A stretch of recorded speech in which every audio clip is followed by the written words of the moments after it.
Good morning all. तो कल हम लोगों ने देखा था प्रॉमिस के बारे में। आज थोड़ा सा और पढ़ लेते हैं प्रॉमिस के लिए, है ना। उसमें अपन क्या कर रहे थे, असिंक फंक्शन पढ़ रहे थे और अवेट कीवर्ड अपने को पढ़ना था, है ना। वो रह गया था अपना, तो वो देख लेते हैं जल्दी से। उसके बाद अपन एपीआई के पार्ट में चलते हैं कि आखिर एपीआई क्या होती है और उसको ठीक से समझेंगे। देखिए, हमने क्या पढ़ा था कि जैसे कोई प्रॉमिस ऑब्जेक्ट क्या होता है, रिटर्न करता है अपने को या तो रिजॉल्व या फिर या तो रिजॉल्व रिटर्न करेगा या तो रिजेक्ट रिटर्न करेगा। अब क्या होता है कि हमको इसको किसी फंक्शन से कॉल कराना है। मींस मैंने एक फंक्शन बनाया, फंक्शन, और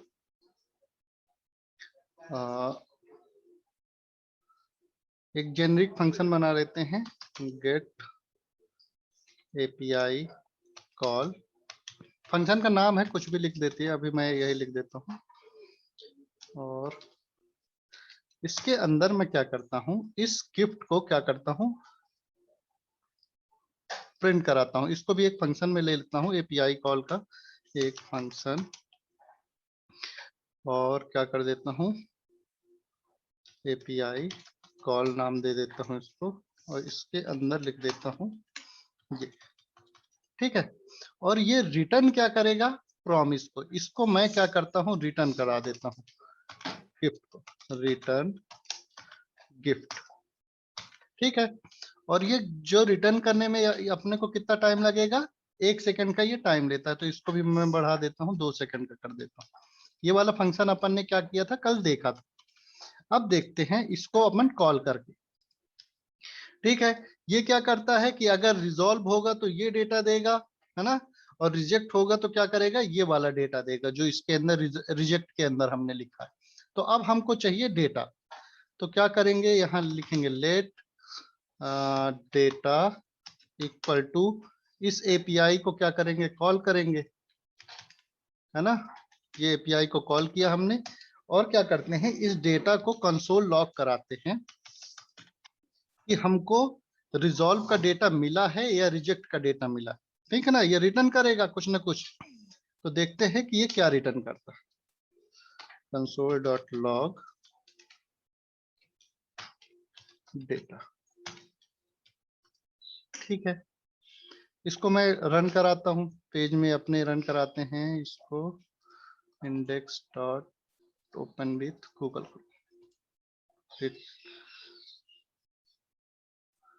इंस्पेक्ट करे, कंसोल में गए, रिलोड किया। अभी ये क्या है कि एपीआई ये कॉल नहीं हो रहा, तो गेट एपीआई कॉल, इसको क्या कर देते हैं, ये फंक्शन को यहाँ रन करा देते हैं। ये फंक्शन को यहाँ मैंने रन कराया। ये देखिए क्या दे रहा है, ये प्रॉमिस में पेंडिंग। ठीक। क्या देता है ये, शुरू में पेंडिंग। अब मैं दोबारा अगर इसको कॉल कराता हूं तो ये भी प्रॉमिस पेंडिंग दे रहा है। मतलब क्या होता है कि थोड़ा देर वो वेट कराता है। जो हमारा जो डेटा है, एक्चुअल डेटा इसमें आने में क्या करेगा, टाइम लगाएगा कितना, 1 सेकंड का। लेकिन हम क्या कर रहे हैं, प्रिंट करा दे रहे हैं तुरंत, है ना। तो अपने को अगर डेटा चाहिए कि अपन ये 2 सेकंड का वेट करें और फिर हमको डेटा ला के दे, तो इसके आगे एक कीवर्ड लिखेंगे AWAIT। ठीक ना। ये करेंगे तो अपने को एक एरर देगा। देखिए, रिलोड किया, देखिए, await is only valid in async function. वो बोल रहा है कि अवेट जो कीवर्ड होता है वो किसके साथ वर्क करता है, असिंक फंक्शन के अंदर ही वर्क करता है। तो इस फंक्शन को मैं क्या कर देता हूँ, असिंक फंक्शन बना देता हूँ। अब देखिएगा हमारा जो डेटा है वो लोड हो रहा है कि नहीं हो रहा। रिलोड किया, देखिए 2 सेकंड का टाइम लेगा। और ये जो फंक्शन है इसको कॉल करना पड़ेगा अपने को। ये फंक्शन को मैंने कॉल किया, देखिए डेटा अपने को दे रहा है। ये देखिए अपने आप उसने क्या किया है, डेटा को प्रिंट कर दिया है। अगर मैं ये अवेट कीवर्ड नहीं लगाता हूं तो देखिए अपने को वो डेटा प्रिंट ही नहीं करेगा। ये फंक्शन को कॉल किया, देखिए फुलफिल अनडिफाइंड, और ये अभी तो एरर आ गई है। एरर जिस केस में नहीं आती है तो भी वो अपने को क्या करेगा, वो डेटा ले आके नहीं देगा। देखिए डेटा वो अपने को प्रिंट नहीं कर रहा है क्योंकि इसको ये कंसोल डॉट लॉग में डेटा मिलता ही नहीं। यहाँ एक कुछ और लिख लेते हैं, हियर इज योर डेटा, ठीक है ना। रिलोड किया हमने और ये फंक्शन को अपन कॉल कराते हैं API call, here is your data promise, ठीक है ना। हियर इज योर डेटा और यहाँ क्या दे रहा है, पेंडिंग दे रहा है। अपने को डेटा इसने प्रिंट किया क्या, नहीं किया, क्योंकि ये वेट ही नहीं करता है। मतलब जावा स्क्रिप्ट का काम क्या होता है कि वो अगली लाइन में अपने को दे देगा कोड, है ना। जैसे ये लाइन को कराएगा, इसमें लगने वाला है 2 सेकंड, उसको दे देगा ब्राउजर को और वो क्या करेगा, अगली लाइन में आ जाएगा। अगली लाइन में आएगा तो अपने को क्या है, इस डेटा की वैल्यू तो अभी आई ही नहीं, है ना। इस डेटा की वैल्यू अभी आई ही नहीं है क्योंकि वो सीधे अगली लाइन में आ गया है। तो क्या करेगा, यहाँ पर क्या दिखा रहा है, अनडिफाइंड दिखा रहा है। प्रॉमिस में क्या है, उसके जो डेटा है अपना, वो क्या है, सिर्फ प्रॉमिस दे रहा है, इसमें अपने को अनडिफाइंड देगा, है ना। अपने को ये जो डेटा है वो देगा ही नहीं। ये क्या करेगा, प्रॉमिस डायरेक्ट रिटर्न करेगा, अपने को डेटा नहीं देगा। लेकिन अब अगर इसके अंदर आगे लिख देते हैं AWAIT, तो अब क्या करेगा, ये एपीआई का वेट करेगा, ठीक है ना।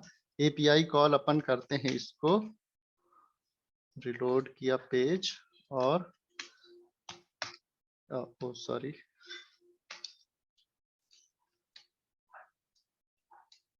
लिख रहा हूँ। इसको क्या करेगा, वो वेट करेगा और उसके बाद वो क्या करेगा, डायरेक्ट हमको डेटा देगा। सेम एक चीज और करते हैं, इसको कर देता हूं मैं 5 सेकेंड। अभी ये वाला जो प्रॉमिस है, ये वाला जो प्रॉमिस है वो कहाँ का है, वो इसका प्रॉमिस है। मैंने कल आपको बताया था कि असिंक फंक्शन जो है, अगर हम कोई बनाते हैं तो वो क्या करता है, बाय डिफॉल्ट क्या रिटर्न करता है, प्रॉमिस रिटर्न करता है। तो ये कभी रिजॉल्व नहीं होगा, है ना। मतलब इससे अपने को कोई लेना देना नहीं है। अपन देख रहे हैं कि जब हम ये एपीआई कॉल करा रहे हैं तो किस तरह से अपना डेटा आ रहा है ना। तो अवेट कीवर्ड अपन लगाते हैं तो ये अपना क्या कर देता है, डेटा रिटर्न कर देता है, ठीक। और इसमें मैं क्या करना चाह रहा था, और हाँ, इसको मैं क्या करता हूँ, 5 सेकेंड का टाइम दे देता हूँ और इसके नीचे लिखता हूँ एक कंसोल डॉट लॉग और यहाँ लिखता हूँ दिस इज नेक्स्ट लाइन। अब देखिए, ये अवेट कीवर्ड इसके अंदर मैंने लिख दिया है, तो ये क्या करेगा, 5 सेकेंड का वेट करेगा, उसके बाद ये लाइन अपनी क्या होगी, वर्क होगी, देखेगा। रिलोड किया, अब मैं ये फंक्शन को कॉल कराता हूं तो देखिए दिस इज नेक्स्ट लाइन, ये कब कॉल होगा, प्रॉमिस हुआ, 5 सेकेंड का वेट करेगा ये, उसके बाद क्या बोलेगा, दिस इज नेक्स्ट लाइन और हियर इज योर डेटा, जो भी अगली लाइन अपनी प्रिंट करेगा। तो अवेट कीवर्ड से क्या होता है कि वो वेट करेगा जब तक कि डेटा हमारा सर्वर से आ नहीं जाता है, ठीक है ना। जब तक कि अपना सर्वर से डेटा आ नहीं जाता है। अब मान लीजिए ये अवेट कीवर्ड में अपने को क्या है कि एरर आती है। अब मैं इसको क्या कर देता हूँ, थोड़ा सा 1 कर देता हूँ इसको, रैंडम फंक्शन, तो प्रोबेबिलिटी ज्यादा हो जाएगी रिजेक्ट आने की। तो ये क्या करेगा, अपने को एरर देगा, ठीक है ना। लेकिन अपन क्या कर रहे हैं कि अभी वो देन फंक्शन और वो कैच फंक्शन तो लगा ही नहीं रहे, है ना।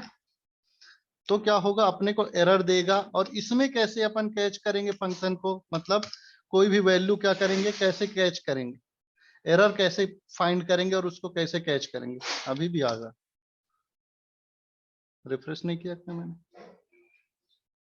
रिजेक्ट होना चाहिए। देखिए ये क्या करता है कि अपने को एरर देगा और एरर जब देता है तो ये अगली लाइन को प्रिंट ही नहीं करेगा। ये देखिए जब ये एरर देगा तो क्या होगा, अगली लाइन जो है अपनी प्रिंट ही नहीं करता, कोड का एग्जीक्यूशन वहीं पर रोक देगा जैसे ही वो एरर आएगी अपने पास, है ना। फिर से देखते हैं एक बार और, एपीआई कॉल किया मैंने और क्या आई अपने पास, एरर आएगी। ज्यादा प्रोबेबिलिटी किसकी है, एरर की है। मैंने यहाँ सेट कर दिया है कि अगर रैंडम फंक्शन 0.1 से ज्यादा मतलब छोटा हो तो अपना रिजॉल्व हो, तो 90% चांस है कि वो रिजेक्ट होगा, है ना। तो यहाँ पर अपन ने बढ़ा दिया है सिर्फ चेक करने के लिए। तो क्या करता है, अनकॉच एरर देगा, यहाँ पर ये एरर दिया इस एपीआई कॉल ने, और आगे की जो दोनों लाइन है वो रन नहीं हुई। तो ये अपने को अगर हैंडल करना है तो हमारा जो वो डिफॉल्ट था ट्राई एंड कैच वाला मेथड वो लगाना पड़ेगा अपने को। ट्राई और सॉरी ऐसे नहीं लगाते हैं, और कैच, ठीक है ना, कैच, हाँ ऐसे ही। और ये किया, और ये वाली लाइन को मैं क्या कर देता हूँ, इसके अंदर लिख देता हूँ। ज्यादा टाइम नहीं लेते हैं, 2 सेकंड का। और यहाँ आएगा ई फंक्शन अपना, और इन दोनों लाइन को, ये वाली लाइन तो क्या लिख देता हूँ मैं, ऊपर लिख देता हूँ कि अगर डेटा आएगा तो अपना ये होगा, और कंसोल डॉट लॉग में मैं इसको लिख देता हूँ व्हेन एरर,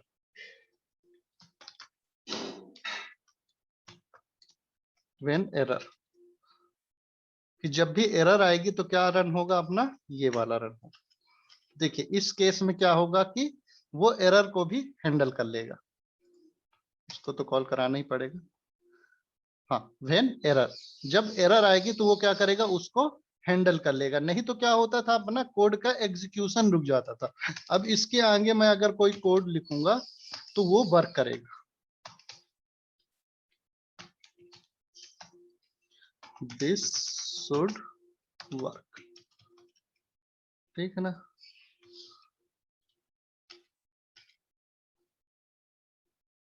हालांकि वो तुरंत रिजल्ट दे देगा, देखिए दिस शुड वर्क, ये अपना वर्क करेगा। तो उसने क्या किया है कि वेट किया है, अवेट लगाने से क्या होता है कि वेट करता है वो, और अवेट कीवर्ड सिर्फ किसके अंदर काम करता है, असिंक फंक्शन के अंदर काम करता है। तो मान लीजिए अपने को 2 बार एपीआई कॉल करानी, ठीक है ना, ये एक एपीआई ये हो गई है, और एक एपीआई दूसरी है। तो अपना क्या कर सकते हैं, दूसरी एपीआई इसके नीचे लिख सकते हैं, दूसरी एपीआई इसके अंदर मैंने लिखी है, ये दूसरा अपने को डेटा लाके देगा। तीसरा लिखना है तो तीसरा भी अपन कर सकते हैं, ठीक है ना। इसको अब क्या कर देता हूँ, इसको 0.7 ही कर देता हूँ। अब कंसोल डॉट लॉग, ये डेटा आ गया, ये डेटा 2 आ गया। चलिए रिलोड किया मैंने,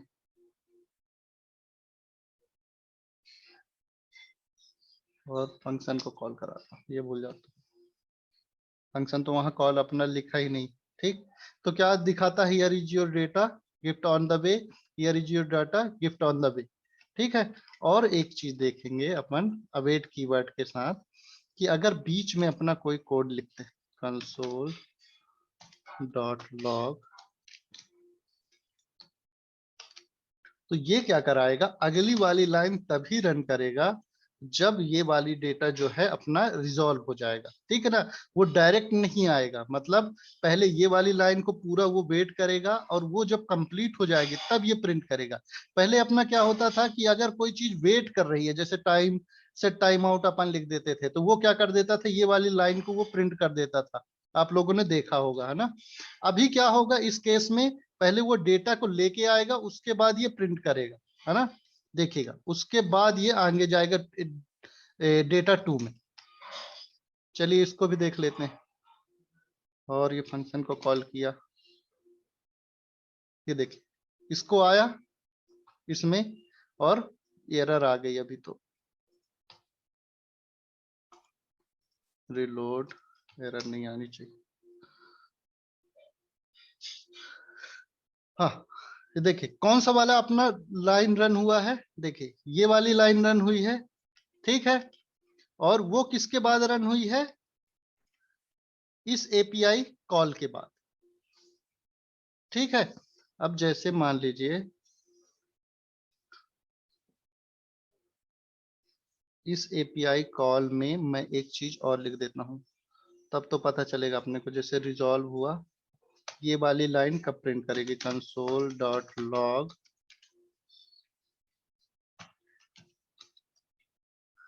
दिस शुड रन फर्स्ट,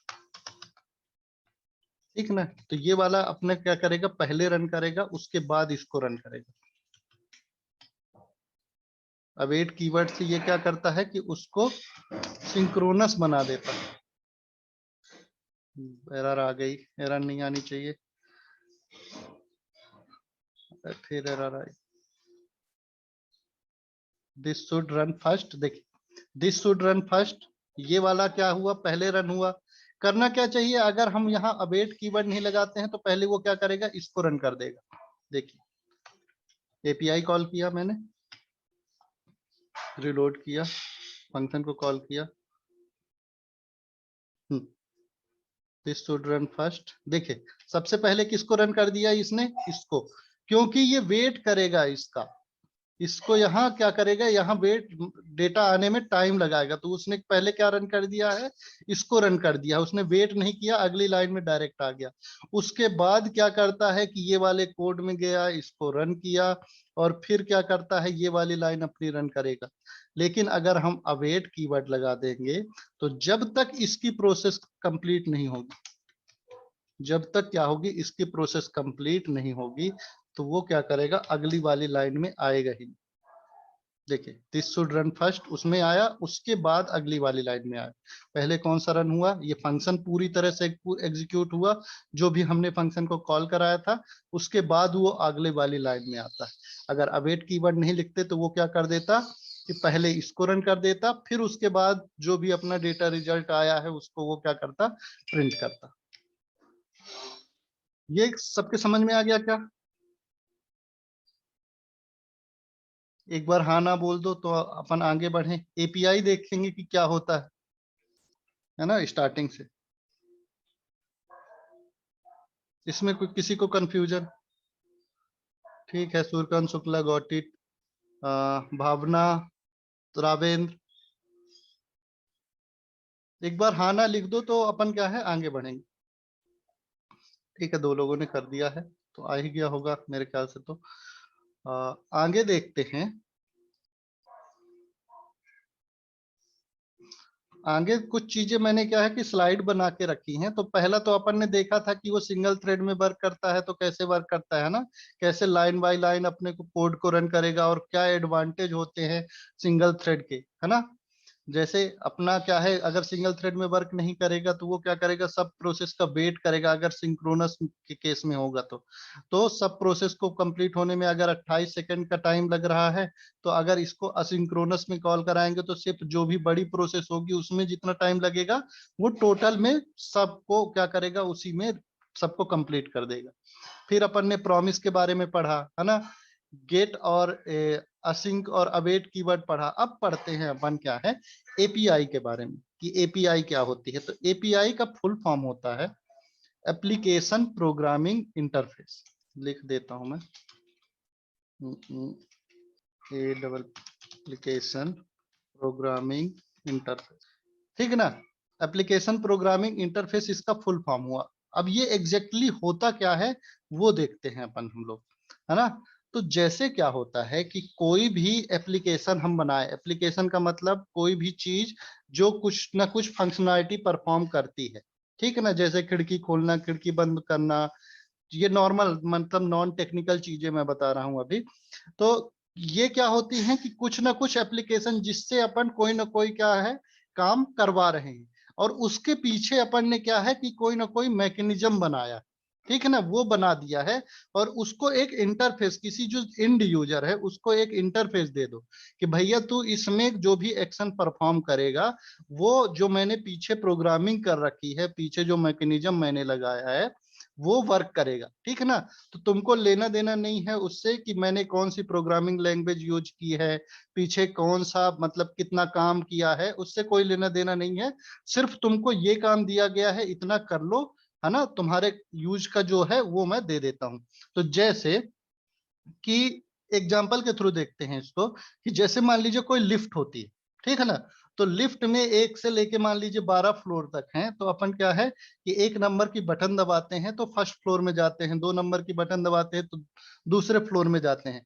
तो पीछे इसने क्या प्रोग्रामिंग की है, कोई माइक्रो प्रोसेसर लगाया है, रैम लगाया है, ठीक ना, क्या लगाया है, उससे अपने को लेना देना नहीं। उसने सिर्फ क्या दिया है कि अपने को ये इंटरफेस दिया है और एक थोड़ा सा क्या है मैनुअल देगा, है ना, कि बेसिक सा मैनुअल देगा कि 1 नंबर की बटन इसमें 1 2 3 4 5 नॉर्मली लिख के दे दिया है कि भाई ये 1 नंबर फ्लोर में जाने के लिए ये वाली बटन दबाओ, 2 नंबर वाली फ्लोर में जाने के लिए ये वाली बटन दबाओ। ठीक है।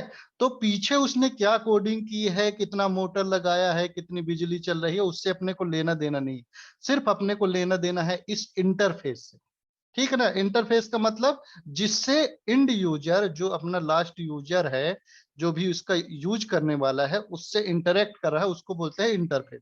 तो क्या है कि उसने एक प्रोग्राम कर दिया है और एक हमको इंटरफेस प्रोवाइड कर दिया है कि भाई तुमको ऑपरेट करना है, बाकी पीछे की कोडिंग कुछ भी है उससे मेरे को मतलब नहीं है, आपको मतलब नहीं है। आपको जो भी अपने को काम करवाना है ये आपका इंटरफेस है, इससे आप करा लो। तो आपको अब क्या करना है कि पर्टिकुलर बटन दबानी है, यहाँ अलार्म की बटन है, फैन की बटन है, तो जो भी आप बटन दबाओगे उसका प्रोग्राम पीछे लिखा हुआ है, उसका हैंडल क्या करेगा, जिसने भी किया है उसकी हेडेक है, आप सिर्फ इसको यूज करो, हम इंटरफेस दे रहे हैं। सेकंड एग्जांपल क्या होता है, थोड़ा सा उससे एडवांस आया अपना वेंडिंग मशीन। वेंडिंग मशीन में क्या है कि अपन पैसे डालते हैं तो वो पैसे को क्या करता है, सेंस करता है कि कितने रुपए का नोट है, और अपन क्या है जो भी प्रोडक्ट सेलेक्ट करते हैं वो अपने को निकाल के दे देता है। ठीक है ना। तो इसके पीछे उसने जावा में कोड लिखा है, पीएचपी में कोड लिखा है, ASP.NET में किस लैंग्वेज में कोड लिखा है, कौन सा प्रोसेसर लगाया है, कौन सा कंप्यूटर लगाया है, उससे अपने को मतलब नहीं। सिर्फ अपने को क्या देता है, इतना इंटरफेस देता है।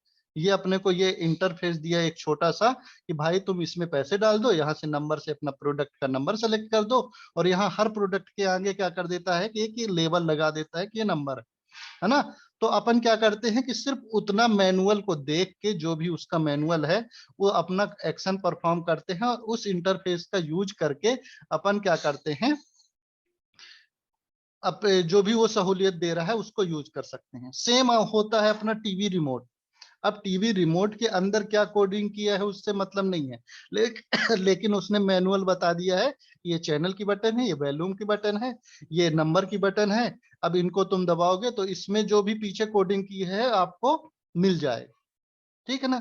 तो ये तो हुए कुछ नॉन टेक्निकल मीन्स कि जो कि इंटरनेट का यूज नहीं करते, या फिर नॉर्मल जो एपीआईज हैं, तो इसको भी क्या बोलेंगे, एपीआई। अब क्या है कि ये क्या करते हैं, पीछे जो प्रोसेसर होगा और कुछ बीच में तारे होंगी, है ना, कुछ कम्युनिकेशन का इनका मीडियम होगा, उससे ये कम्युनिकेट कराते होंगे कि प्लस वाली जब बटन मैं दबाऊं वॉल्यूम की, तो सिर्फ यही वाला एक्शन परफॉर्म है ना। तो उन्होंने क्या है कि उसके लिए कुछ बनाया होगा, उसको क्या बोलेंगे, एपीआई बनाएंगे, एपीआई बोलेंगे, है ना। उसने कुछ प्रोग्राम बनाया होगा, उसको क्या बोलेंगे, प्रोग्राम। ठीक है ना। एप्लीकेशन क्या है, अपना टीवी रिमोट, और प्रोग्राम जो उसके अंदर क्या है कि जो भी प्रोग्राम किया गया होगा, और इंटरफेस क्या है, इसके ऊपर दिया गया मैनुअल, है ना, कि अपने को वॉल्यूम बटन दबानी है तो वॉल्यूम की बटन दबा दिए, चैनल चेंज करना है तो चैनल की बटन दबा दिए। तो जो उसने है, जिसने भी कोडिंग की है, उसने क्या किया है, छोटी छोटी एपीआई बना दी है, और उसमें क्या है, प्रोग्राम कर दिया है बटन को, कि जब भी ये बटन को अपन प्रेस करेंगे वो एपीआई कॉल होगी, और वो उसमें जो भी कोड लिखा है वो एक्शन परफॉर्म हो। ठीक है ना। बाकी चीजों का हेडेक लेने की जरूरत नहीं है कि वो कोड कहाँ में लिखा है, कहाँ क्या लिखा है। ठीक।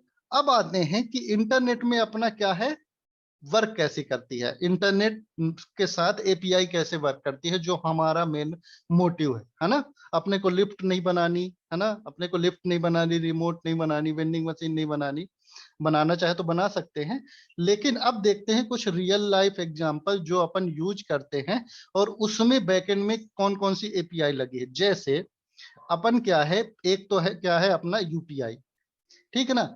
अब सेम एक ही इंटरफेस है। आप हमेशा देखोगे कि जब भी कोई पासवर्ड अपने को देना होता है, तो चाहे आपके पास गूगल फोन पे हो, भीम हो, पेटीएम हो, व्हाट्सएप हो, अमेजन पे हो, मोबीक्विक, जो भी अपन यूज कर रहे हैं उसमें पासवर्ड वाला जो इंटरफेस होता है वो कॉमन होता है। तो क्या हुआ है कि जो यूपीआई जिसने बनाया है, यूपीआई किसने बनाया है अपना, एनसीपीआई ऐसा कुछ कोई कंपनी है, उसने बनाया है उसको, यूपीआई को, है ना, यूपीआई की एपीआई को बनाया है। ठीक है ना। तो वो क्या देता है कि भाई तुम एपीआई में इस एपीआई का यूज करना चाहते हो तो हमसे कांटेक्ट ले लो, जो भी अपना वो करते होंगे, साइन अप कराते होंगे, जो भी कराते होंगे इन लोगों से। और तुमको क्या है, क्या करना है कि इस एपीआई को कॉल कराना है, जितने भी पैसे तुमको बैंक से विड्रॉवल करने हैं यूजर के बैंक से, तो वो तुम उससे इनपुट करा दो। और जब पासवर्ड मांगने वाली बात आएगी ऑथेंटिकेशन की, तो तुम मेरे वाली जो एपीआई है जो मैंने बनाई है उसको तुम कॉल कर लेना। तो तुमको क्या है, वो पासवर्ड मांगेगा और जो भी तुम्हारा ट्रांजेक्शन है उसको वेरीफाई कर देगा। ठीक है ना। सेम एक कॉन्सेप्ट तो ये हो गया। ठीक है। दूसरा कॉन्सेप्ट ये हो गया कि हर आदमी को, जैसे फोन पे वाले को अलग से कोड लिखने की जरूरत नहीं, है ना, वो उतना जो अथेंटिकेशन वाला या ट्रांजेक्शन को वेरीफाई करने वाला जो टास्क है वो किसी एक आदमी ने ले लिया, एनसीपीआई ने, और उसने बना दिया यूपीआई। ठीक है ना। यूपीआई उसने बना दिया। अब क्या है कि सिर्फ हम यूपीआई का यूज करेंगे तो ये सारी कंपनी का हेडक खत्म हो गया कि हम ट्रांजेक्शन को वेरीफाई कैसे करेंगे। ये हेडक किसका है, यूपीआई का हेडक है ना।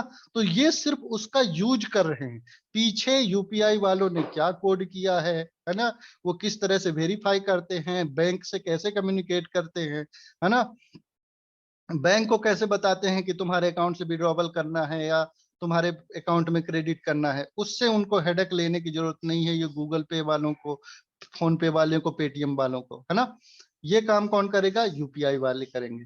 सेम अपना क्या होता है कि डिजी लॉकर, डिजी लॉकर के बारे में शायद आप लोगों ने सुना होगा। इसमें क्या होते हैं कि अपने डॉक्यूमेंट जो भी हैं आपके, वो अपन इसमें स्टोर करके रख सकते हैं। और जब भी कभी मतलब कुछ अपना वेरीफाई कराना हुआ कि अपने को आधार वेरीफाई करना है या फिर कुछ करना है, तो अपन डायरेक्ट डिजी लॉकर से लॉगिन करते हैं या उसका ऑथेंटिकेशन देते हैं, तो वो एप्लीकेशन वेरीफाई करा लेता है। सिमिलर एग्जांपल देखे होंगे आप लोग कि जब आप कोई गवर्नमेंट का एग्जाम देने जाते हो तो आपसे वो फिंगरप्रिंट स्कैन करवाता है और वो आधार से वेरीफाई करता है कि आप एक वैलिड यूजर हो या नहीं हो। तो क्या करता है, आधार ने सारा डेटा अपना नहीं देता है, कि आधार क्या होता है कि यूजर का पूरा डेटा अपना दे देगा। सिर्फ उसने एक एपीआई बना दी है कि उस एपीआई की मदद से आप जब फिंगरप्रिंट का डिटेल दोगे तो हम सिर्फ आपको ये बता देंगे कि हाँ ये वैलिड यूजर है कि नहीं। सिर्फ उसका उतना काम होता है ना। तो वो क्या करेगा, आधार के पास सेव है आपकी फिंगरप्रिंट क्या वो डिटेल, तो वो क्या करता है कि यूजर जब वहां फिंगरप्रिंट करता है तो वहां से सेंड करेगा आधार के सर्वर में, और आधार का सर्वर बताएगा कि ये यूजर वैलिड है कि नहीं। अगर वैलिड होता है तो जो भी उनकी प्रोसेस है वो उनको इंटरफेस दिखाना है कि सही का टिक दिखाना है या क्या दिखाना है, वो दिखा देंगे और उसको वेरीफाई कर देंगे। सेम हो गया है जैसे अपना इंटरनेट का आईआरसीटीसी का करते हैं। तो बहुत सारी जो है अब वेबसाइटें हैं, पहले तो सीटीसी की वेबसाइट में बस अपना रिजर्वेशन होता था, लेकिन अब क्या है कि सब जगह होता है। आप फोन पे से भी क्या कर सकते हो, टिकट बुक कर सकते हो, पेटीएम से भी टिकट बुक कर सकते हो, इसका मोबाइल ऐप आता है उससे भी बुक कर सकते हो, है ना, वेबसाइट से भी बुक कर सकते हो। और सारी चीजों में सेम अपने को डेटाबेस मिलता है। मतलब अगर आपने फोन पे से या पेटीएम से अपन ने टिकट बुक करी है तो आपको आईआरसीटीसी के पोर्टल में भी दिखेगा, है ना, और अपने को पेटीएम में भी दिखेगा, या आपने जहां भी उसको बनाया है वो हर जगह अपने को, हर जगह से डेटा ले आके अपने को कहाँ दिखाएगा, आईआरसीटीसी के पोर्टल में दिखाएगा। ऐसे ही आप होटल के रूम बुक करते हो तो क्या होता है कि अब होटल वाले एक से तो टाई अप रखते नहीं है, वो क्या करते हैं मल्टीपल वेंडर से, जैसे मेक माई ट्रिप हो गया, है ना, क्लियर टिप हो गया, ओयो रूम्स हो गया, सबसे कॉन्ट्रैक्ट बना के रखते हैं। और कोई भी अगर बुकिंग करता है तो सबके पास सबका डेटा रहता है कि कौन सा कमरा बुक हो गया है, कौन सा कमरा नहीं बुक हो गया है। ठीक है ना, ये सारा डेटा क्या होता है कि सबके साथ सबके पास अवेलेबल होता है। तो हर चीज के लिए कोड करने से अच्छा है कि उन्होंने एक बार कोड लिख दिया है और उसका एक छोटा सा यूआरएल दे देंगे, है ना, या तो यूआरएल दे देंगे या फिर मैकेनिज्म बता देंगे कि भाई ऐसा ऐसा यूज कर लो, तो तुमको क्या है कि ये सारी डिटेल तुम्हारे भी एप्लीकेशन में मिल जाएगी। ठीक है ना, तो ज्यादातर वो यूज करते हैं वेब एपीआईज का। तो वेब एपीआई भी देखेंगे अपन क्या होती है आगे। तो ये कुछ एग्जांपल मैंने बताए हैं आपको कि जो एपीआईज हैं वो कैसे यूज होती हैं और क्यों यूज होती हैं। ठीक है ना, इसमें किसी को डाउट है या कुछ पूछना हो तो बताइए। और भी एक एग्जांपल जैसे अपन देख लेते हैं कि जैसे आप क्या करते हो, मूवी टिकट बुक करते हो, है ना। तो मूवी टिकट में क्या होता है कि आपको हर जगह दिखाएगा कौन सी सीट खाली है, कौन सी सीट नहीं है। मतलब अगर आप पेटीएम में कोई मूवी टिकट बुक कर रहे हो तो उसमें दिखाएगा कि ये लेफ्ट वाली सीट खाली है, राइट वाली सीट खाली है। या फिर बुक माई शो से आप बुक कर रहे हो, या तो बस टिकट बुक कर रहे हो, या ट्रेन टिकट बुक कर रहे हो, या मूवी टिकट बुक कर रहे हो, तो उसमें भी सेम दिखाएगा। तो क्या किया है, या तो बुक माई शो वाले या फिर कोई एक पार्टी है, उसने क्या किया है, इंटरफेस प्रोवाइड किया है। या तो क्या देंगे, अपने जो सिनेमा हॉल है उनको देंगे कि भाई जब भी कोई टिकट बुक होगी तो हम आपको बता देंगे कि ये वाली जो टिकट है वो बुक हो गई है, तो आप अपने सिस्टम में अपडेट कर लेना। ठीक ना, तो ये क्या करते हैं कि उस एपीआई को कॉल करते रहते हैं और क्या करते हैं कि अपने सिस्टम को अपडेट करते रहते हैं। ठीक, अब जैसे सेम होता है एटीएम का, एक एग्जांपल लेते हैं। जैसे अपना एटीएम है, क्या बोलते हैं, पर जिसमें से पैसे निकालते हो, तो उसमें क्या होता है कि अपन ने एटीएम से पैसे निकाले तो बैंक को तुरंत पता चल जाता है कि आपके अकाउंट से पैसे निकाले। ठीक है ना, आपका एटीएम कहीं भी हो और आप दोनों चीजें यूज कर रहे हो, आप एटीएम भी यूज कर रहे हो और इंटरनेट बैंकिंग भी यूज कर रहे हो। ठीक है ना, आपने एटीएम से 200 रुपए निकाले तो आपके अकाउंट से माइनस हो जाएंगे 200 रुपए। फिर आप इंटरनेट बैंकिंग से किसी को ट्रांसफर कर रहे हो या पैसे किसी को दे रहे हो, तो फिर उसमें क्या करता है कि पहले 200 माइनस हो गए थे, अब दिखाएगा कि आपके पास 200 कम बैलेंस है, और उसमें से फिर वो माइनस करेगा जब आप ट्रांसफर कर रहे हो। ठीक है ना, या फिर वाइस वर्सा, आप जो भी पहले यूज कर रहे हो उस हिसाब से बताएगा।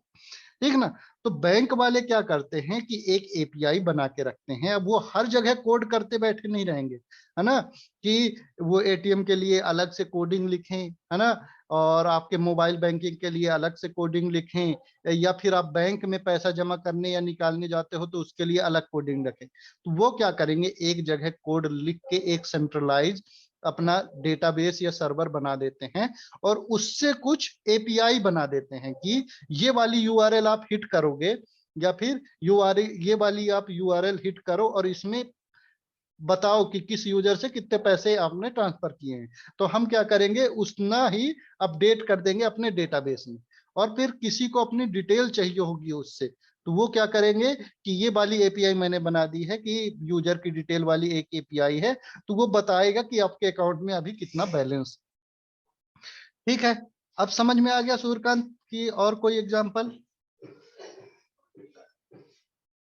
आगे देखते हैं कि वेब एपीआई क्या होती है। ये तो नॉर्मल अपन ने देख लिया है कि एपीआई क्या होती है, मतलब कुछ ना कुछ बैकएंड में अपना मैकेनिज्म होगा। बायोमेट्रिक डिवाइस और आधार कार्ड से बताइए। देखिए क्या होगा कि जिसने भी आधार कार्ड बनाया है, जिसने भी आधार, जो भी कंपनी होगी मेरे को पता नहीं है, जो भी बनाया होगा, इन्फोसिस, टीसीएस, जो भी बनाए होंगे, उन्होंने क्या किया है कि आधार अपने डेटाबेस में रख लिया। आधार का जो भी शुरू में जब रजिस्ट्रेशन हुआ था तो उन्होंने क्या कर दिया है कि अपना पूरा डेटाबेस अपने पास रख दिया। अब उन्होंने क्या है कि कुछ एप्लीकेशंस माने दूसरे लोग भी उस चीज को यूज कर सकें। जैसे आप अभी वैक्सीन लगाने जाते थे तो क्या करता था वो कि जब आप रजिस्ट्रेशन करते थे तो एक ओटीपी आता था, वो क्या होता था, आधार से वेरीफाई होता था आपके, है ना। वो ओटीपी क्या होता था, आधार से वेरीफाई होता था, और आपने जो आधार कार्ड नंबर दिया है उसमें वो सिंक होता था किससे, आधार के डेटाबेस से। तो वो जितना इंफॉर्मेशन अपने को लाना है वो कहां से ले आ देता था, आधार कार्ड ने। तो आधार कार्ड वालों ने जितना भी उनको दिया है कि भाई जब ये एपीआई कॉल कराओगे और जो तुम रिक्वेस्ट मांगोगे, जिस भी यूजर की रिक्वेस्ट मांगोगे, तो एक है मतलब उनके पास कुछ लगा होगा लॉजिक, पहले उसको वेरीफाई करते होंगे और सिर्फ उतना ही डिटेल वो परमिट करते होंगे जितना कि एंड यूजर को जरूरत है, मतलब जिस भी कंपनी को जरूरत है। अब जैसे आप रिलायंस जियो की सिम लेने जाते हो तो वो क्या कर देते हैं, 2 मिनट में केवाईसी आपका कंप्लीट कर देते हैं आपका थंब इम्प्रेशन लेके, ठीक है ना। तो आधार कार्ड वालों ने क्या किया होगा, उनको एक इंटरफेस दिया होगा कि भाई तुम जब फिंगरप्रिंट लोगे तो हम आपको यूजर का इतना डेटा दे देंगे, है ना, यूजर का इतना डेटा देंगे और इस डेटा से तुम वेरीफाई कर लेना कि ये जो वैलिड, जिसने भी फिंगरप्रिंट लगाया है वो वैलिड यूजर है कि नहीं, ठीक है ना। तो नॉर्मल सी बात है कि जब भी अपने को एपीआई कहाँ बनाते हैं कि आपको एक मैकेनिज्म पीछे बना दो और उसका एक इंटरफेस यूजर को दे दो, है ना, जो भी उसका उपयोग करता है उसको क्या कर दो, एक इंटरफेस दे दो कि भैया पीछे मैंने मैकेनिज्म बनाया है, अगर तुमको यूज करना है तो सामने मैंने कुछ बटन दे दिया। अब जैसे ये भी एक एग्जांपल हो सकता है एपीआई का कि जैसे अपन होम बटन में क्लिक करते हैं, होम का टैब खुलता है, इंसर्ट बटन में क्लिक करते हैं, इंसर्ट का कोड खुलता है, ठीक है ना। तो ये क्या है कि पीछे किसी ने कोड लगा दिया है और उसने सिर्फ एक इंटरफेस दिया है, ये डिजाइन वाली बटन, कि जब इसमें क्लिक करोगे तो ये वाली चीजें परफॉर्म होंगी, मतलब ये दिखेगा। इंसर्ट की बटन लगाई है, उसने एक इंटरफेस दे दिया है और पीछे जो कोड है वो रन होगा किसमें, इसके क्लिक करने पे।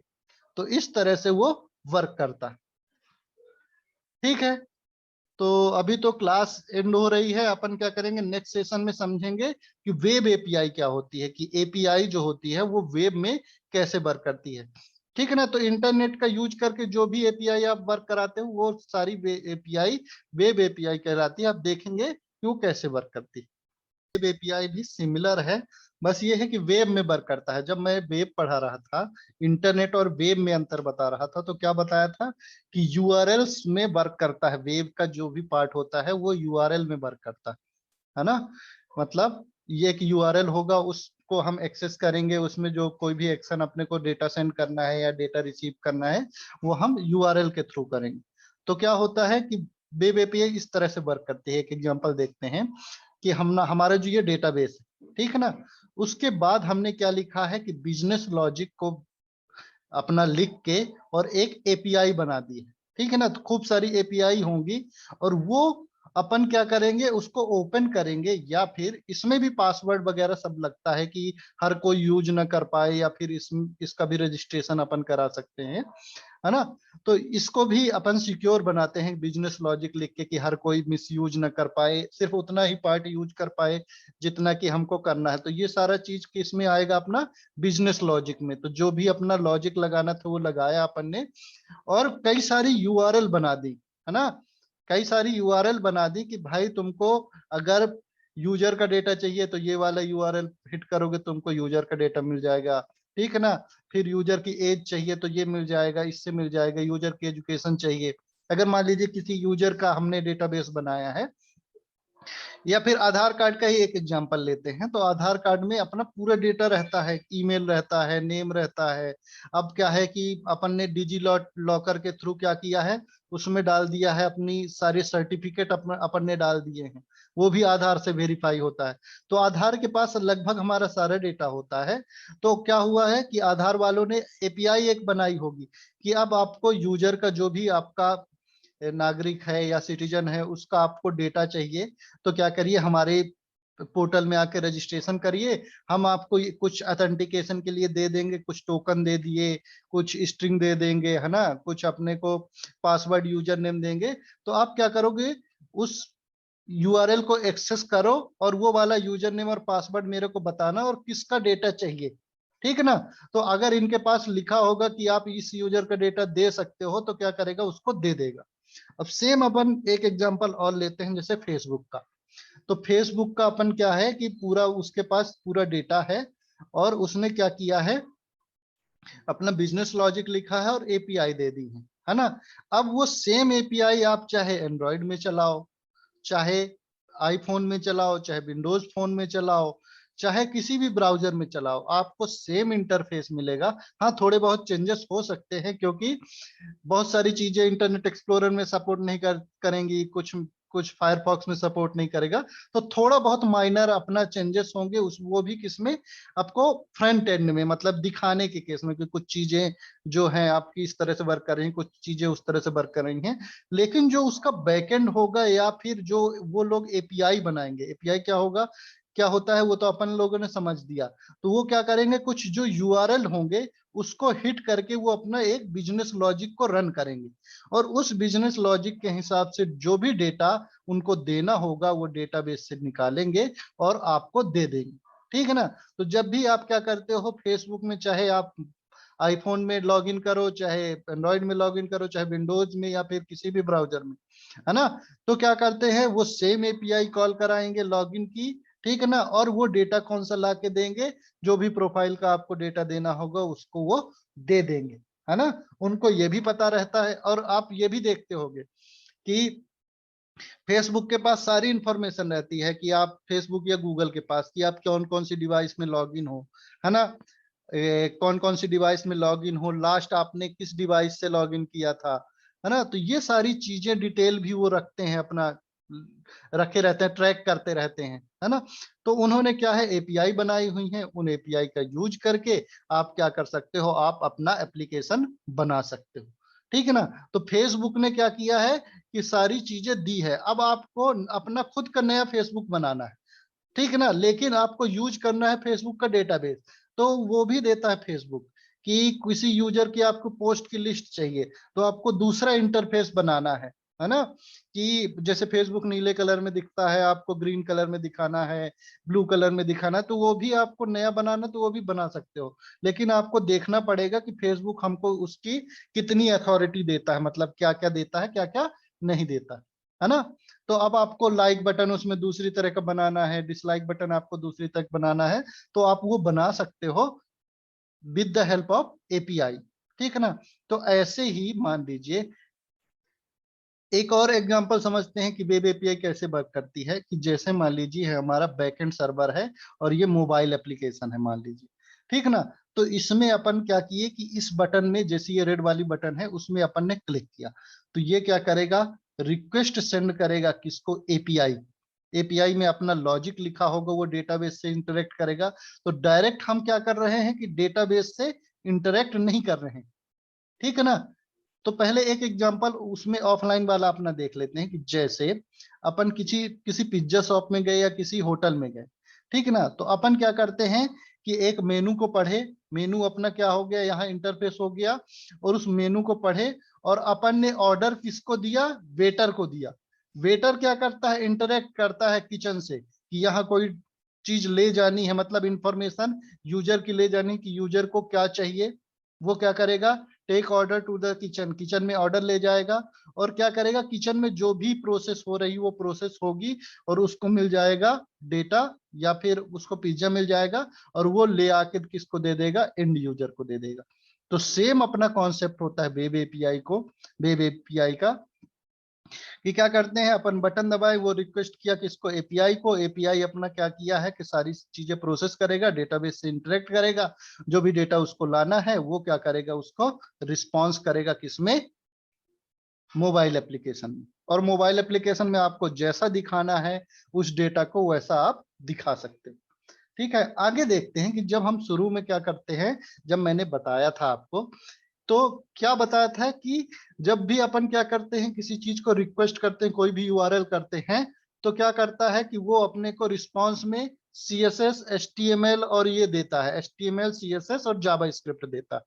ठीक है ना। लेकिन जो एपीआई होती है, वो हो सकता है कुछ एपीआई होती हैं जो एचटीएमएल भी देती हैं, ऐसा नहीं है कि नहीं देती हैं, पर ज्यादातर मतलब 99% केसेस में वो क्या करती हैं, या तो एक्सएमएल देती हैं। अब एक्सएमएल क्या होता है ये भी अपन पढ़ेंगे। या तो एक्सएमएल में अपने को रिस्पॉन्स देंगी, या फिर किसमें देंगी, जेसन में रिस्पॉन्स देंगी। दो तरह से क्या करती हैं, वो रिस्पॉन्स देती हैं अपने को, यूजर को। अब ये यूजर की हेडेक है कि इससे वो डेटा निकाले, है ना, ये पढ़ने लायक डेटा रहता है, ऐसा नहीं है कि इनक्रिप्टेड फॉर्म में रहता है। उससे वो डेटा निकाले और अपने ब्राउजर में जैसा दिखाना है वैसे दिखा दे। मैंने आपको इसीलिए जावास्क्रिप्ट में अभी तक आपको बताया है कि आप कोई भी एलिमेंट क्रिएट कर सकते हैं डायनेमिकली, है ना, उसमें इंसर्ट कर सकते हैं, फोटो लगा सकते हैं, कुछ भी आप जावास्क्रिप्ट के थ्रू कोई भी एलिमेंट क्रिएट कर सकते हैं। तो वो क्या कर देता है, अपने को डेटा देता है। वो सिर्फ क्या देगा, अपने को डेटा। एपीआई क्या करेगी, अपने को सिर्फ डेटा देगी। अब उस डेटा को आपको क्या करना है, पेज में कहां पर दिखाना है, ठीक है ना, और प्रिंट कराना है, जो भी कराना है, उसका स्क्रीनशॉट लेना, जो भी आपको करना है वो आप कर लीजिए। वो सिर्फ क्या ले आके देगा, डेटा ले आके देगा। और डेटा ज्यादातर क्या किस फॉर्म में होता है अपना, या तो एक्सएमएल फॉर्म में होगा या फिर जेसन फॉर्म में होगा। तो एक्सएमएल जो है वो पुराने जमाने के लोग यूज करते थे। अभी भी बहुत सारी एपीआई हैं जो एक्सएमएल का यूज करती हैं, वो अपडेट नहीं हुई है। तो एक्सएमएल पुराने मतलब उसी में यूज करते थे। तो एक्सएमएल का फुल फॉर्म आपको लिखना हो तो लिख लीजिए, एक्सटेंसिबल मार्कअप लैंग्वेज, है ना। उसमें किस तरह का डेटा आता है वो भी मैं आपको दिखा दूंगा अभी। फिर जेसन होता है ना। तो वो उसका फुल फॉर्म क्या होता है, जावा स्क्रिप्ट ऑब्जेक्ट नोटेशन, जेसन का फुल फॉर्म होता है। तो इस तरह से अपना क्या है कि वर्क करता है सर्वर। जब भी हम एपीआई कॉल कराएंगे तो यहाँ अपना सर्वर से मतलब है एपीआई से, ठीक है ना। तो यहाँ क्या लिख देते हैं अपन, एपीआई लिख देते हैं, इंसर्ट करें एक टेक्स्ट बॉक्स और ये यहाँ लिख देता हूँ एपीआई,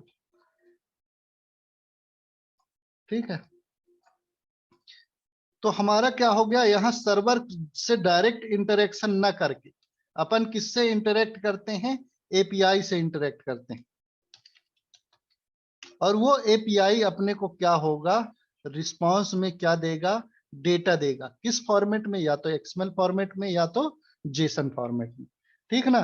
तो ये दोनों एक्सएमएल और जेसन क्या होते हैं, रिक्वेस्ट या रिस्पांस। जब अपन रिक्वेस्ट भी करते हैं तो दोनों फॉर्म में दे सकते हैं, और आपको वो रिस्पांस भी करेगा तो दोनों में से कोई एक फॉर्म में आपको रिस्पॉन्स करेगा, दोनों में नहीं देगा, एक बार में एक ही फॉर्म में डेटा आएगा आपके पास, है ना।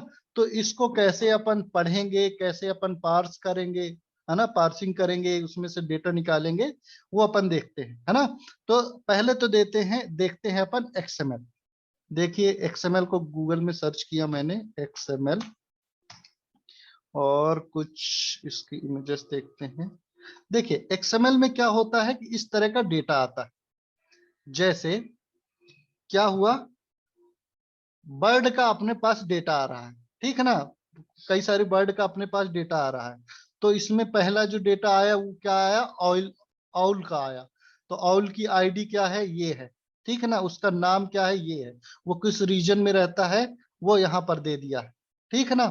फिर दूसरे ऑल का डेटा आया, तो इसमें ऐसी मल्टीपल क्या होते हैं, सेम टाइप के अपने को ऑब्जेक्ट मिलेंगे। मींस एक्सएमएल में क्या होता है कि ये टैग जैसे अपन एचटीएमएल में यूज करते थे ना, उस तरह का टैग का डेटा अपने को बना के देता है एक्सएमएल में, ठीक है। और देखते हैं एग्जांपल, जैसे ये एम्प्लॉय का डेटा, एम्प्लॉय का डेटा अगर एक्सएमएल में आता तो इस तरह से आता कि एम्प्लॉय का पूरा एक अपना ऑब्जेक्ट आ रहा है, उसमें कई सारे एम्प्लॉय हैं। तो इसमें अभी दो हैं केस में, हजार भी हो सकते हैं।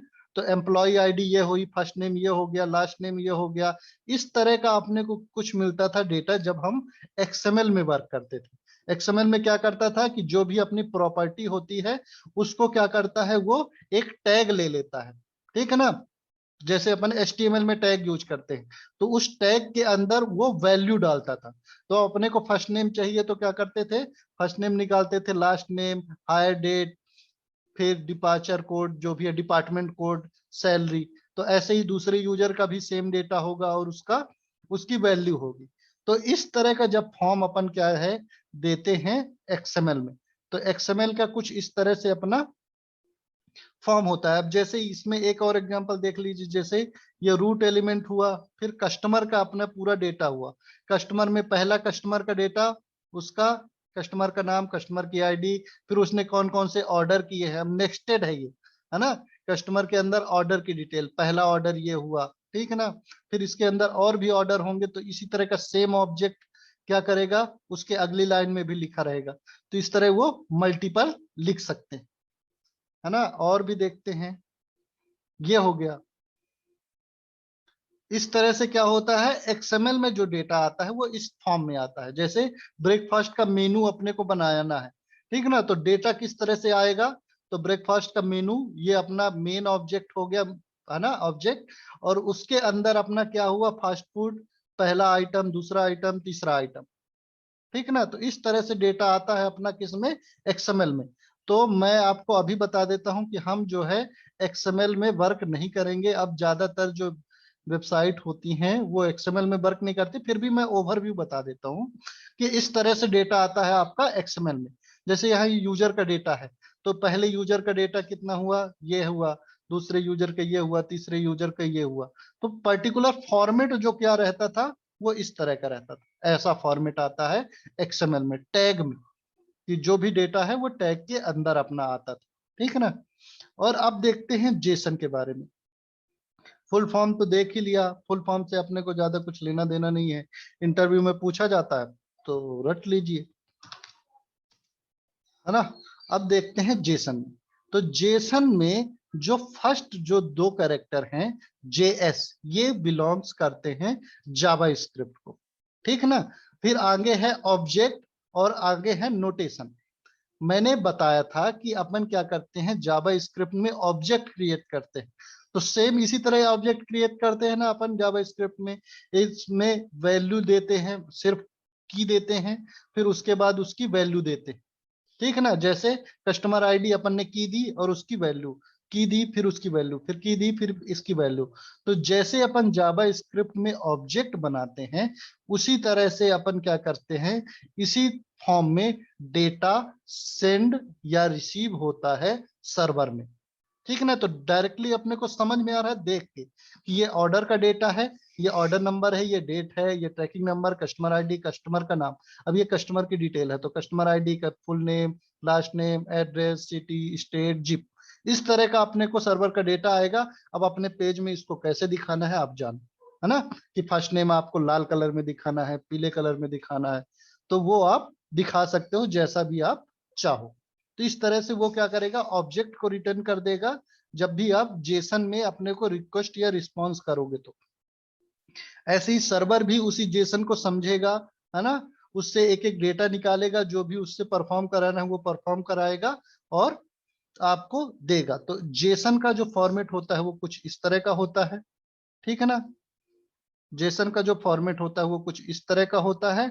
और आपका एक्सएमएल का जो फॉर्मेट होता है, ये पुराने, थोड़ा ओल्ड फैशन है। जब एचटीएमएल के जमाने में, जब जावा स्क्रिप्ट लगभग ना के बराबर आई थी, तो उस समय क्या है कि एक्सएमएल चलता था।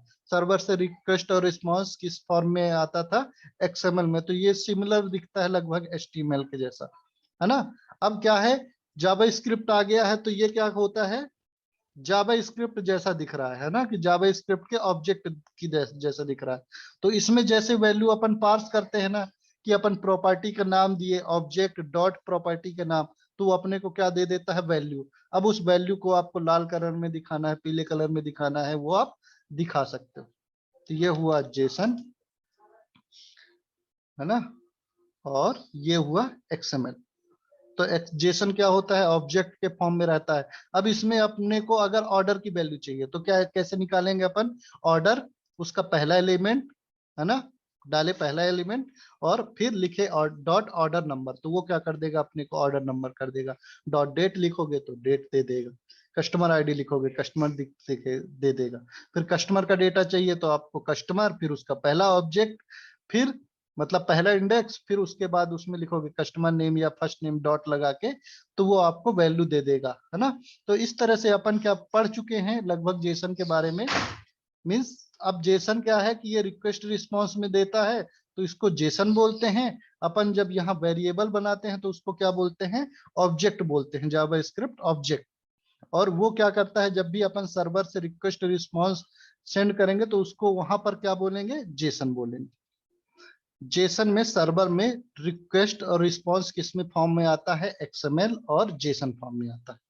तो एक क्या होता है, अपन देखते हैं अब 3 टाइप के अपने पास वो है टर्मिनोलॉजी, मतलब 3 टाइप का अपने पास मैकेनिज्म है जिसके थ्रू अपन क्या कर सकते हैं, सर्वर से कम्युनिकेट कर सकते हैं, एपीआई के थ्रू सर्वर से कम्युनिकेट कर सकते हैं। तो पहला है अजाक्स, ठीक ना। पहला जो फॉर्मेट क्या है, अजाक्स। अभी ओवरव्यू देख लेते हैं, और अगर टाइम होगा तो आज देख लेंगे कि एपीआई को कॉल करा के भी, है ना, आप हम लोग देख लेंगे, है ना। अगर टाइम नहीं होगा तो फिर कल देखेंगे। तो पहला जो अपना मेथड होती है, किसी भी सर्वर से कम्युनिकेट करना है या उसकी एपीआई से कम्युनिकेट करना है। यहाँ मैं सर्वर का मतलब आप लोग समझिएगा एपीआई, जब भी मैं सर्वर बोलूंगा तो आप क्या समझिएगा, एपीआई, है ना। वो क्या है कि हैबिट है, सर्वर और एपीआई लगभग सेम ही है। क्या है कि डायरेक्ट हम सर्वर से कम्युनिकेट, उसके डेटाबेस से कम्युनिकेट करके बीच में वो क्या कर देता है, एक एपीआई दे देता है कि इसका आप यूज करो, डायरेक्ट सर्वर जो है हमारा डेटाबेस है उससे कम्युनिकेट ना करो। तो वो एक एपीआई दे देता है। तो अब जब भी हम उस एपीआई से कम्युनिकेट करेंगे तो अपने पास जावा स्क्रिप्ट में 3 तरीके, जावा स्क्रिप्ट में एपीआई को कॉल करने के 3 तरीके। पहला है अजाक्स, जो कि अपना ट्रेडिशनल पुराना मेथड है, ठीक है ना। तो उसका कोड भी अपन देखेंगे चला के, है ना। तो पहला जो होता है अजाक्स, इसका फुल फॉर्म होता है asynchronous Java script and XML. अब देखिए इसमें एक्सएमएल लिखा है, तो एक्सएमएल से ही आपको पता चल गया होगा कि ये पुरानी मेथड है। मतलब जब एक्सएमएल यूज करते थे उस समय क्या करते थे अपन, यूज करते थे अजाक्स का, ठीक है ना। अभी भी बहुत सारी कंपनियां यूज करती हैं, मैं भी बहुत बार यूज कर लेता हूँ इसको, ठीक है ना। लेकिन अब ये क्या है, बहुत ओल्ड फैशन हो गया है, और इसमें डेटा को पार्स करना, है ना। और जो प्रॉमिस मैंने कल पढ़ाया था कि प्रॉमिस भी इसमें यूज नहीं होती, क्योंकि जब ये अजाक्स आया था तब प्रॉमिस वाला ऑब्जेक्ट ही नहीं था, है ना। ये नया आया है प्रॉमिस। तो ये सारी चीजें अपनी क्या है, यूज नहीं होती थी अजाक्स में।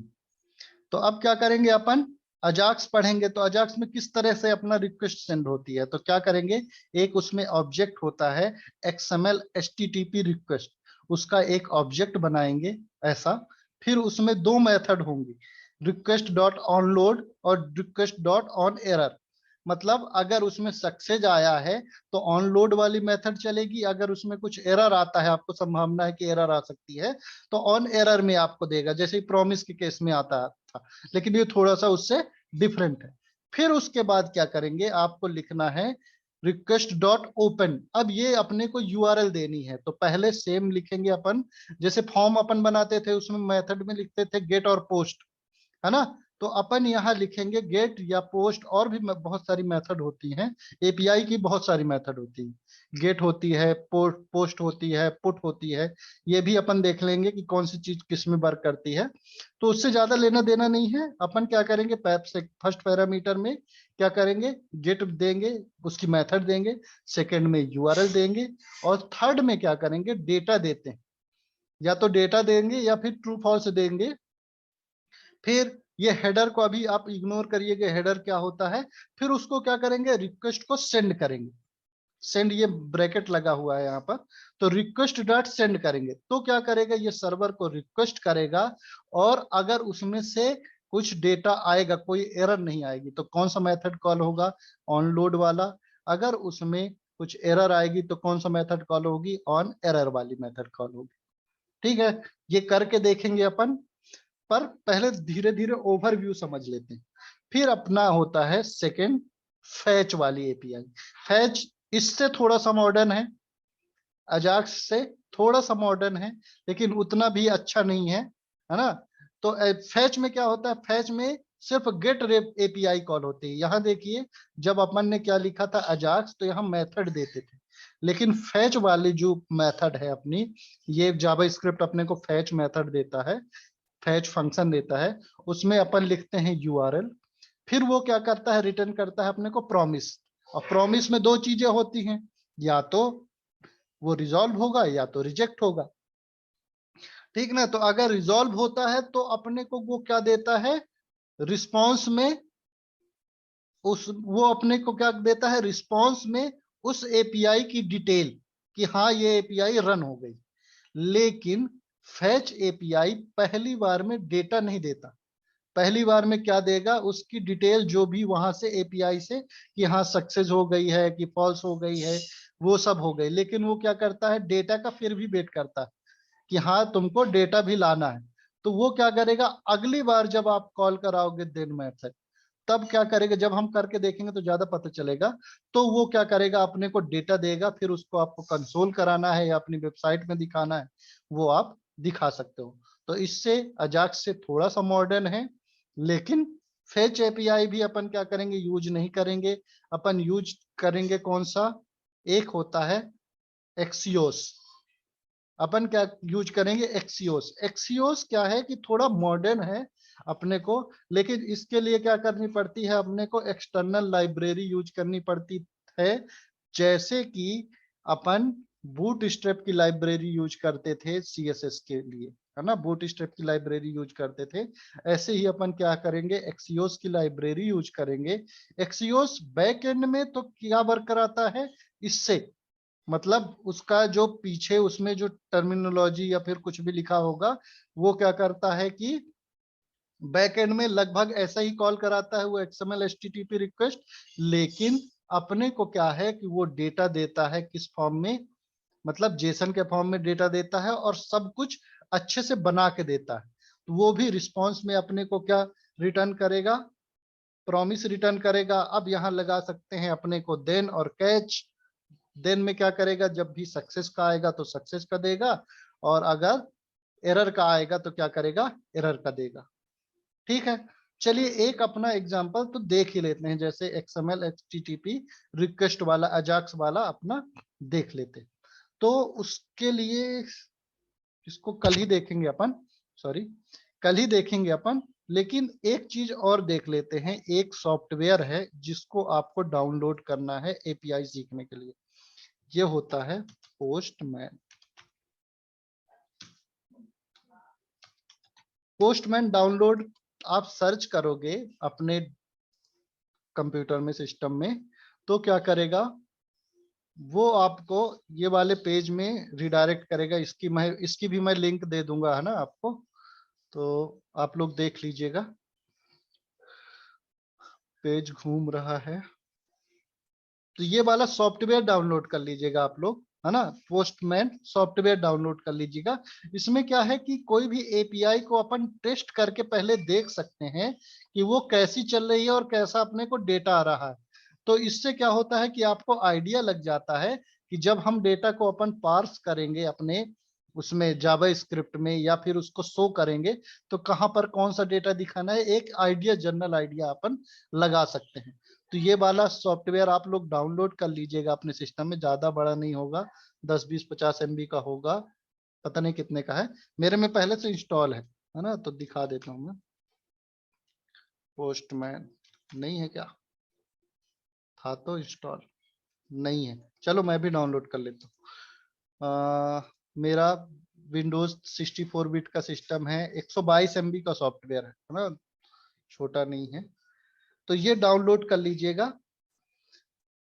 तो इसमें क्या कर सकते हैं अपन, एपीआई को टेस्ट करके देख सकते हैं कि जो भी सामने वाले ने एपीआई दी है किसी सर्विस प्रोवाइडर ने, है ना, या फिर हम भी बनाना सीखेंगे। जब सर्वर साइड का कोड अपन सीखेंगे तो हम लोग भी सीखेंगे कि एपीआई कैसे बनती है ना, और उसको कैसे अपन डिलीवर करेंगे, कैसे पोस्टमैन में रन करेंगे, वो सब अपन देखेंगे। लेकिन पोस्टमैन क्या करता है, एक क्लाइंट देता है अपने को, एक इंटरफेस ये भी देता है, जिसमें अपन क्या कर सकते हैं कि सारी एपीआई को टेस्ट कर सकते हैं। अब जैसे इसमें क्या है कि एक एग्जांपल ही दिया है, जैसे ये ट्विटर का एग्जांपल दिया है इसने, कि ट्विटर की एपीआई को इसने कॉल किया है। अब इसमें बहुत सारी चीजें इसने ऑथराइजेशन या ऑथेंटिकेशन दिया होगा। ठीक है ना, ये डाउनलोड हो गया है, इंस्टॉल कर लेते हैं। तो इंस्टॉलेशन की भी प्रोसेस अपन समझ लेंगे, हालांकि कुछ रॉकेट साइंस नहीं है, सिंपल सा है। ऐसे ही लोड होगा वो खुद ही इंस्टॉल हो जाएगा, है ना। नेक्स्ट नेक्स्ट भी शायद ये नहीं कराता, बस आपने क्लिक किया और ये डाउनलोड हो गया। ठीक है ना, अब इसमें साइन अप मांगता है क्रिएट करने का। तो साइन अप अगर करेंगे तो वो क्या करता है कि अगर आप कोई कलेक्शन बनाते हैं इसमें एपीआई, तो उसको आप सेव करके रख सकते हैं, है ना। और आपको अगर नहीं करना है तो क्या करिए, नीचे सबसे नीचे लिखा है skip and go to the app, आप स्किप करिए तो उसके डायरेक्ट आप क्या कर सकते हैं, इंटरफेस में आ सकते हैं। तो मेरे पास कुछ एपीआई हैं पहले से बनी बनाई, चलिए उनको देख लेते हैं। बी, मेरा कीबोर्ड नहीं चलता कभी कभी। मेरे पास क्या है कि कुछ एपीआई जो हैं वो बनी बनाई है। देखिए, एक वेबसाइट है जो क्या करती है, डमी अपने को एपीआई देती है ना। तो अभी तो अपन ने सर्वर पढ़ा नहीं है, अपन क्लाइंट साइड का पढ़ रहे हैं। तो ये क्या करता है कि एपीआई अपने को बना के देता है।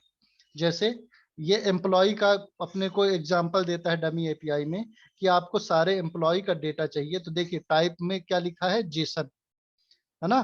तो वो एम्प्लॉय का डेटा आपको लेके आ देगा। फिर किसी एम्प्लॉय का आपको आईडी, किसी पर्टिकुलर एम्प्लॉय का एक का डेटा चाहिए तो वो भी ले आके देगा। तो चलिए इनको अपन क्या करते हैं, कॉल करा के देखते हैं, ठीक है ना। तो सबसे पहले यहाँ प्लस बटन में क्लिक करेंगे, यहाँ पर गेट, ये देखिए पहला जो अपना क्या है कि ये बटन देगा, ये ड्रॉप डाउन देता है इसमें।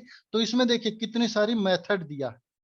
तो इतनी सारी मेथड क्या है, यूज होती हैं। तो जनरली हम get, put, sorry get, post, put, patch और डिलीट, ये ऊपर की जो 5 एपीआई हैं, 5 लगभग हैं, इनका यूज करते हैं ज्यादातर। उसमें भी 50% लोग या 70% लोग गेट और पोस्ट का यूज करते हैं, जो अपन फॉर्म में पढ़ते हैं, ठीक है ना।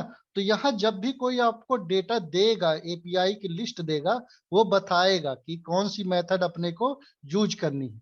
तो पहले इसने ये बता रहा है कि गेट मेथड यूज करनी है, तो गेट यहाँ सेलेक्ट करेंगे, ठीक।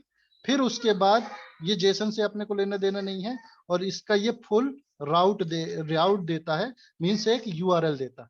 अब ये यूआरएल को अपन क्या करेंगे, कॉपी करेंगे, यहाँ पेस्ट करेंगे। सिंपल सा काम है। देखिए यहाँ ये कुछ और पेस्ट हो जा रहा है, कोई सिंबल पेस्ट हो गया। तो सिर्फ अपन यूआरएल को पेस्ट करेंगे, ज्यादा होगा तो राइट क्लिक करिए और कॉपी लिंक एड्रेस यहाँ क्लिक कर लीजिएगा। तो अपना टेक्स्ट नहीं आएगा कोई और दूसरा। और इसको क्या करेंगे, सेंड करेंगे। देखिए सेंड करे too many request, preview, too many request, इसको अभी बहुत सारे लोग अभी कॉल कर रहे हैं। तो ये क्या करता है, सर्वर इसका डाउन हो गया, खूब सारे रिक्वेस्ट। चलिए दूसरी भी मैं अच्छा हुआ कि लिख के मैंने रखा है। एक है क्रिप्टोनेटर एपीआई। क्रिप्टोनेटर एपीआई क्या करती है कि बिटकॉइन का प्राइस देती है कि करेंटली बिटकॉइन का प्राइस क्या चल रहा है, यहाँ ये। तो ये देखिए, ये क्या करता है, एक यूआरएल देता है। इस यूआरएल को मैंने कॉपी किया, ये भी गेट यूआरएल है, ठीक है ना। आपको इसमें लिखा नहीं है, पर है ये गेट यूआरएल, मेरे को पता है, मैंने कॉल करा के देखा था। पर ज्यादातर लोग लिख के देते हैं, और नहीं लिख के देते हैं तो उनकी गलती है ना। जब भी आप बाद में सर्वर अपन पढ़ेंगे तो क्या करेंगे, जब भी आप किसी डेवलपर को देंगे या फिर बताएंगे तो आपको बताना पड़ेगा कि वो कौन सी मेथड है। इसको क्या करते हैं, सेंड करता हूँ। ये देखिए, ये अपने को क्या करता है कि बिटकॉइन की प्राइस देता है। अब डॉलर में दे रहा है ना, ये टारगेट यूएसडी में दे रहा है।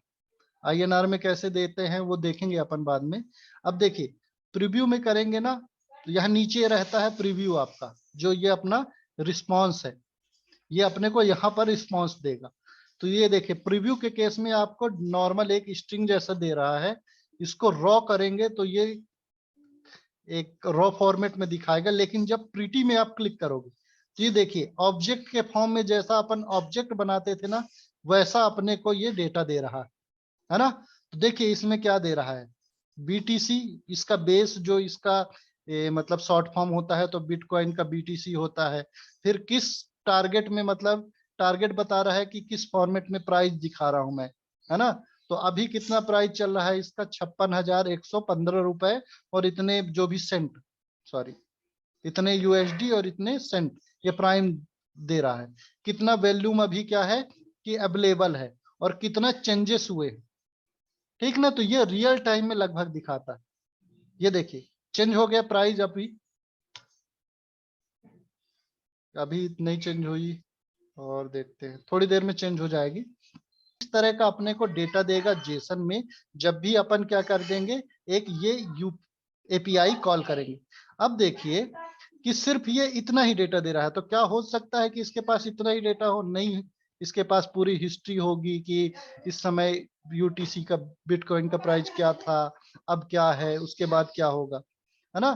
तो ये क्या है उसके पास, लेकिन वो क्या करता है कि उसने एक एपीआई बनाई है कि भाई अभी जो करंट चल रहा है, इस यूआरएल को जब आप हिट करोगे तो जो करंट चल रहा है मैं उसको दूंगा। मेरे को मतलब नहीं है कि तुमको मतलब नहीं है कि मैंने यहाँ इसके लिए क्या प्रोग्रामिंग की है, या फिर मेरे पास और कितना डेटा है, उससे मतलब नहीं है। सिर्फ जब आप ये यूआरएल कॉल करोगे, है ना, गेट मेथड के थ्रू, तो मैं क्या करूंगा, इतना आपको डेटा निकाल के दूंगा, जो भी करंट उसका यूएसडी में प्राइस चल रहा है बिटकॉइन का। ठीक है ना।